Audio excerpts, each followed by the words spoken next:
Yo les amis, c'est Kachatrap. Avant de commencer cette vidéo, j'aimerais vous dire que cette vidéo est en hommage à Eddie Guerrero, Viva la Raza, Latino Hit, qui nous a fait rêver de 2002 à 2006, à 2005, au 13 novembre 2005, du côté de SmackDown notamment, en battant Brock Lesnar, titre de la WWE, à WrestleMania. Non, franchement, j'adore ce catcheur et voilà, cette vidéo est un hommage à Eddie Guerrero.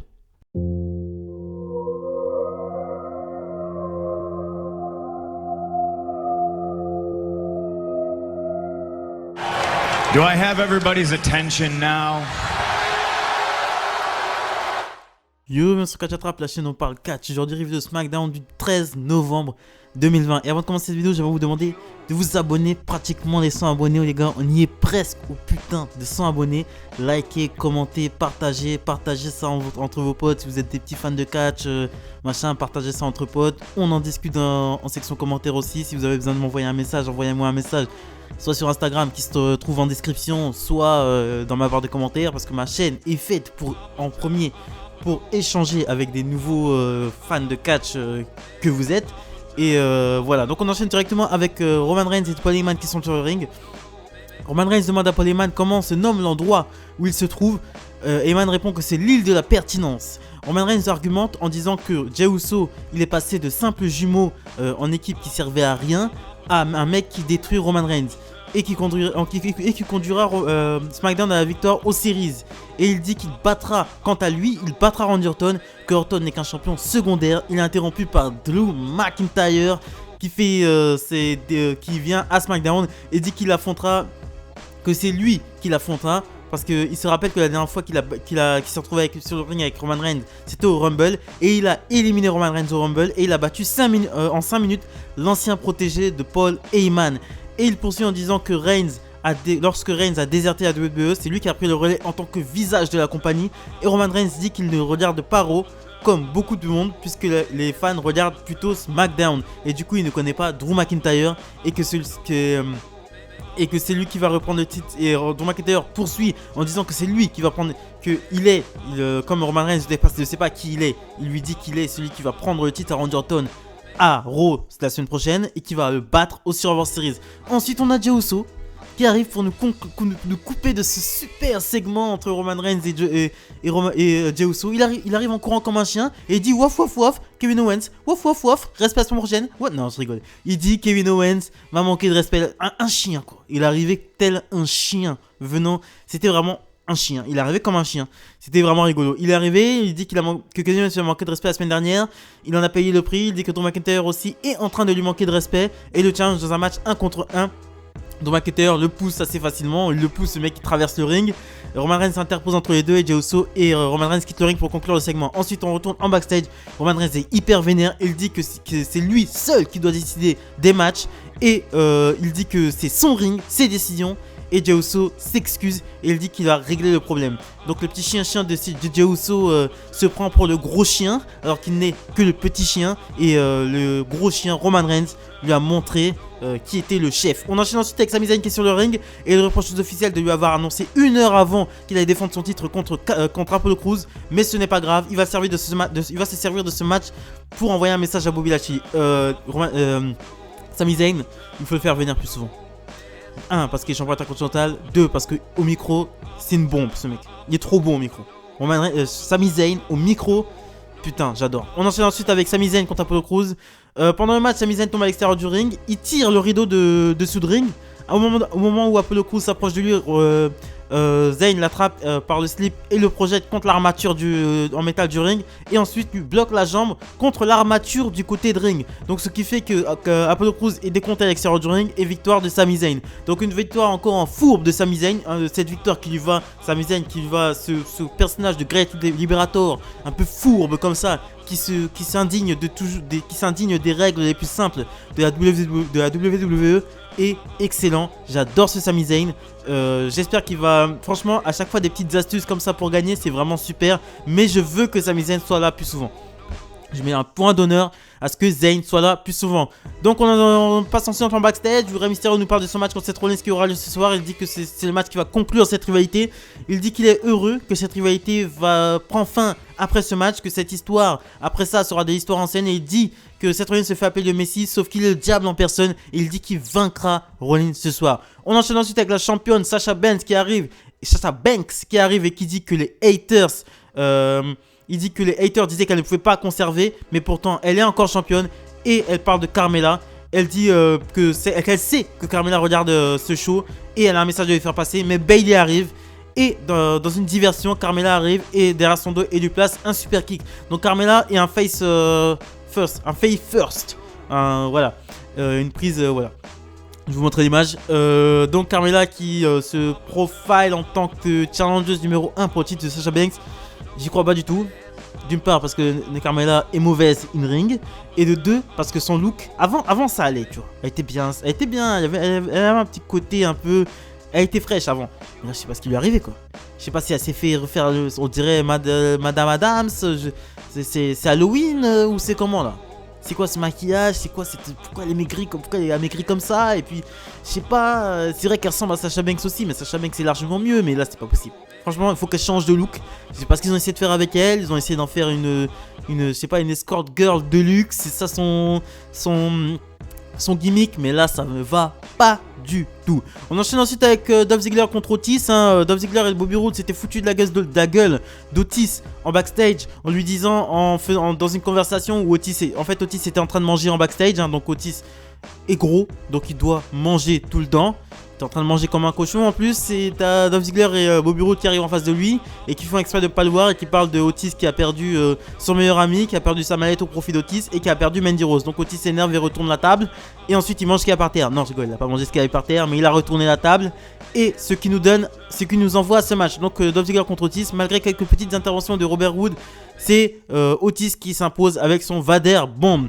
Et ensuite après le match, Otis est en backstage et rejoint par Chad Gable qui lui propose de rejoindre le Inner Alpha. À défaut de rejoindre le Inner Circle, Otis rejoindra le Inner Alpha et il propose un guide, un petit fascicule à Otis. Et Otis a l'air emballé et une fois qu'Otis lui tourne le dos, Chad Gable fait un sourire diabolique. Donc Chad Gable qui va ouvrir une petite salle de sport et qui veut y inviter Otis. Donc affaire à suivre, ça m'intéresse pas. Clairement, ça m'intéresse pas plus que ça. Mais affaire à suivre. On enchaîne ensuite avec Rey Mysterio contre Seth Rollins. C'est un no horse board match, un match sans disqualification en gros. Donc t'as Seth Rollins pour cette finale tant attendue de cette rivalité qui se fait en weekly. Donc nous avons Murphy du côté de Rollins et la famille de Mysterio du côté de Rey. Donc une petite intervention de Dominique qui essaie de tirer Seth Rollins à l'extérieur du ring, mais se prend un super kick et calmé vite fait. À un moment donné, t'as Buddy Murphy, il y a des tables qui ont été utilisées, une chaise, des escaliers qui ont été utilisés, donc c'était cool pour un weekly. À un moment donné, t'as Murphy qui avance sur le ring, qui lève son maître Seth Rollins, qui lui donne une chaise. Rollins est confiant, donc il tourne le dos à Murphy, mais Murphy lui met un coup de genou. Et derrière, Rollins se retrouve en face à face avec Murphy. Il pète un câble, il commence à engueuler Murphy, mais il est dans les cordes en position pour le 619. Donc Rey Mysterio était censé placer son 619, mais en fait, il le rate. Il place son 619, mais il tombe à l'extérieur du ring en fait.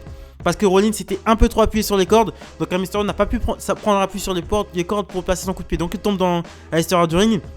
On voit que c'était pas scripté ça. On voit que c'était Rey Mysterio, il s'est vraiment raté. On le voit directement parce que là Rollins il vend le 619 alors qu'il a pas pris de coup de pied. Parce que Rollins n'a pas vu que Mysterio est tombé. Donc Rollins vend le coup. Donc Mysterio est obligé de monter sur le ring, refaire un truc bizarre qui n'est pas du tout crédible. Et il donne un double coup de pied à Seth Rollins. Rollins se refoule dans les cordes et ensuite il replace son 619. Et ensuite viva la raza. Petite hommage à Eddie Guerrero, c'est l'anniversaire de sa mort. Catcheur exceptionnel, Eddie Guerrero toujours dans le cœur, tu connais. Et ensuite Frog Splash pour 1-2-3 victoire de Rey Mysterio qui finit cette rivalité en gagnant. C'est ce qu'il fallait. Il fallait que Rey Mysterio gagne cette rivalité. Rollins peut perdre, Rey Mysterio non. Il n'a plus le droit de perdre et j'ai beaucoup aimé ce finish. Et ensuite Rey Mysterio accepte Buddy Murphy dans sa famille, se serre la main et tout est bien qui se finit bien. On enchaîne aussi avec Natalya qui est toujours en train de quémander une place dans la Team SmackDown au Survivor Series. Mais là elle demande carrément à Adam Pearce de l'inclure automatiquement dans l'équipe des Survivor Series en sachant qu'elle a perdu qu'elle a été dans tous les matchs pour SmackDown, de qualification pour SmackDown, et qu'elle a perdu dans tous les matchs.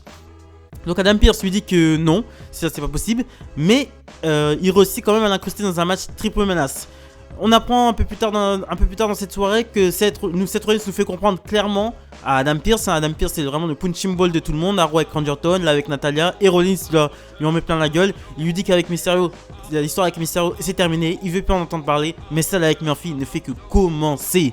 On enchaîne ensuite avec le triple dans le Fatal 4-Way pour la qualification pour le Survivor Series, pour aller rejoindre Ruby Riott et Bianca Belair. Donc nous avons Liv Morgan, Chelsea Green, Tamina, Natty Hart et Chelsea Green. Donc Chelsea Green qui fait ses débuts à SmackDown, Tamina qui est toujours là pour meubler, Natty Hart qui essaie toujours de gratter une place dans la team SmackDown, Liv Morgan qui remporte le match avec un code breaker sur Tamina et qui rejoint la team SmackDown, Bianca Belair et Ruby Riott.